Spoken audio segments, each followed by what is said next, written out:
Continuamos compartiendo esta jornada de jueves. Nuevamente nos reencontramos para hablar de las historias lugareñas con el historiador Héctor Iaconis. Hoy, Héctor, ¿cuál es el tema que has elegido? Buen día. Buen día, Raúl. Bueno, para hoy el tema es el lavadero que existía en la laguna de Malcorra, el lavadero público, y su implicancia como espacio dentro de los suburbios del 9 de julio, del radio suburbano del 9 de julio, y por así decirlo también dentro de la sociedad más humilde, es decir, usar una especie de lavadero público y cómo se gestó este lavadero público, que creo que es por ahí lo más interesante, ¿no es cierto?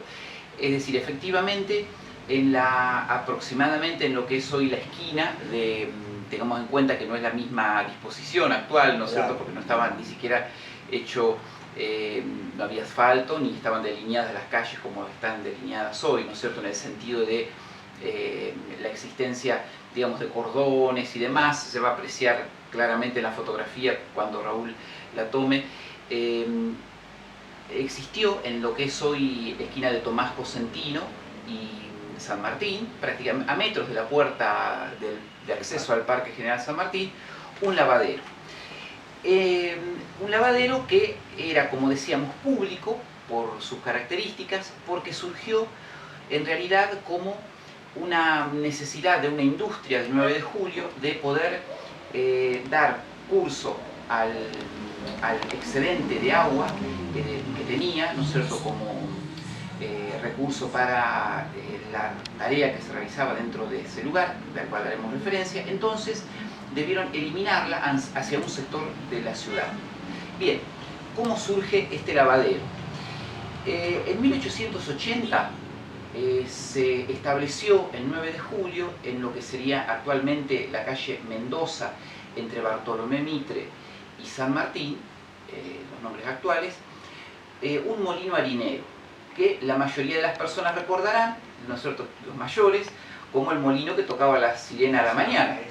Exacto. El famoso molino de Eliseo Guerra. Exacto. Bien, ese molino en realidad se funda en 1880 por una empresa que era la de Nicolás Gallo, o Galo, como era el nombre en realidad de un inmigrante italiano, y compañía. Nicolás Gallo era un industrial que tuvo una visión de futuro, ¿no es cierto?, no solamente porque instaló ese molino que fue, digamos, una industria muy pujante para la comunidad, estamos hablando de 1880, sino que también vislumbró otros aspectos de progreso, que en otra oportunidad lo vamos a comentar, ¿no es cierto?, instalando el primer generador de energía eléctrica de uso particular el 9 de julio, ¿no? Pero, bueno, Gallo conformó este molino y hacia 1887 tuvo la necesidad de solicitar a la municipalidad autorización para construir un acueducto que pudiera permitirle eliminar el excedente de agua, ¿no es cierto?, que se utilizaba dentro del molino.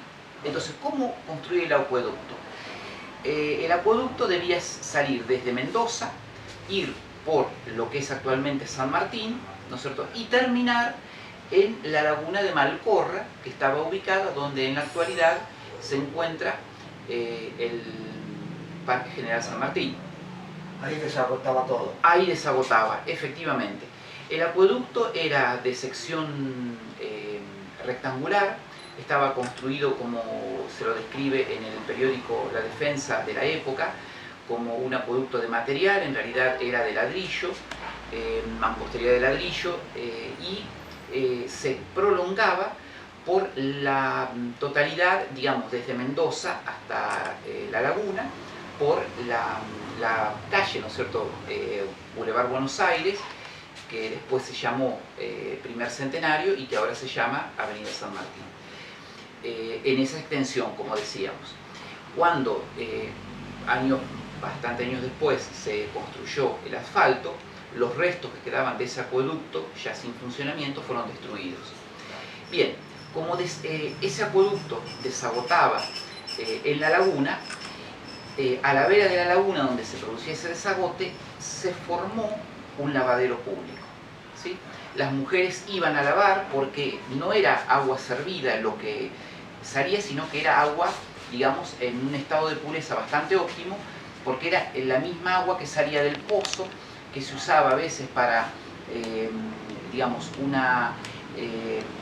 proceso dentro del molino que no era contaminante para el agua, y el agua salía en buenas condiciones. Entonces, a las mujeres de la época, humildes, de condición humilde, les servía como lavadero. Entonces, iban a ese lugar, ¿no es cierto?, y fueron de hecho capturadas por la cámara de uno de los fotógrafos de finales del siglo XIX, del 9 de julio, y estas mujeres posan, como decíamos, finales del siglo XIX, comienzos del XX, en esa laguna, en realidad en ese lavadero.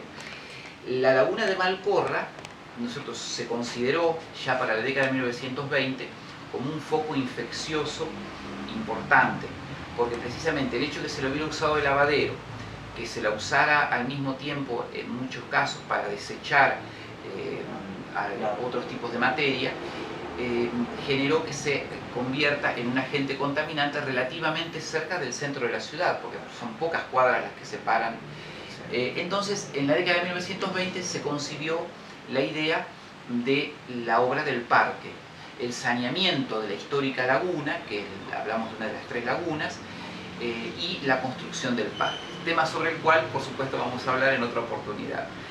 Bueno, lindo tema hemos abordado en el día de hoy también, parte histórica, porque ahí aprovechaban la gente de menor recurso, ¿no? Exactamente, fue para la época algo interesante, y la prensa lo vio como un hecho interesante, porque si ustedes consultan el periódico La Defensa, del cual hay ejemplares, del 26 de junio de 1887, bajo el título Cloaca de Desagüe, se describe esta obra, la obra para la cual se le había autorizado a Nicolás Gallo a efectuarla, del molino 9 de julio. Y una de las cuestiones que dice es que el agua que derramará esta pequeña cloaca no será agua servida, por lo tanto dará una excelente salida del producto que podrá cubrir muchas necesidades, entre ellas servir para el regadío de alfalfares. Es decir, ellos pensaban de que algunos quinteros podían hacer pequeñas zanjas, y esa agua que llevaba el acueducto del molino ser utilizado también para regar pequeñas huertas que había en torno a esa zona.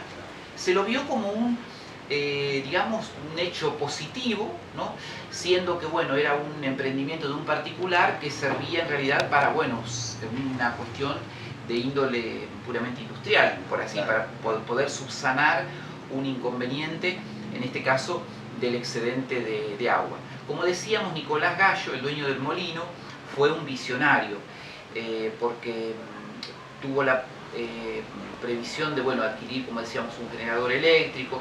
Fue un vecino muy emprendedor que se vinculó a varias instituciones, y él después, pasado un tiempo, vendió a diferentes dueños sucesivamente el molino. El molino fue en una época de la familia Taurel, hasta que en la última etapa lo adquiere Eliseo Guerra, y lo tuvo hasta la finalización de la época, junto con un familiar de él, el señor Antonini, que estuvo al frente casado con una guerra, que estuvo al frente de este establecimiento durante varios años. El molino marcó una historia también muy importante para 9 de julio. Y recordemos que la casa que pertenecía al molino, que había sido la casa de este señor Gallo, que ocupó la parcela que actualmente ocupa la Biblioteca Popular José Ingenieros, junto con la casa vecina aledaña sobre San Martín, la casa que fue de la familia Álvarez Ambrosetti, ahora de la familia Giaconis.